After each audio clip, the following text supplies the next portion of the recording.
Software দিয়ে আপনার video screen record করা যাবে, ঠিক আছে। তো অ্যাডসেন্সের জন্য আমাদের নর্মালি প্রথমে আগে হচ্ছে যে কোনো একটা ভিডিও লাগবে। এরপর এখান থেকে আমরা একটু দেখবো চেক করে যে অ্যাডভান্সড এগুলো ঠিক আছে কিনা।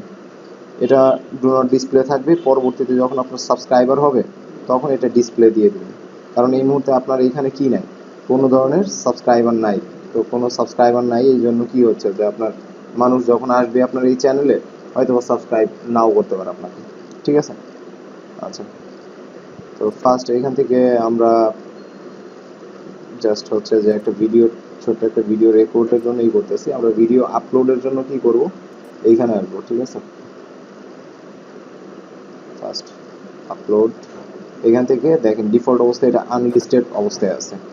আমরা এখন এখানে হচ্ছে একটা ভিডিও আপলোড করব। তো আমরা এই মুহূর্তে যেটা রেকর্ডিং করতেছি 55 সেকেন্ড, আপনার 1 মিনিট হোক, 1 মিনিট হলে দেন হচ্ছে যে 1-2 মিনিটের একটা ভিডিও আমরা এটা নিয়ে নিব।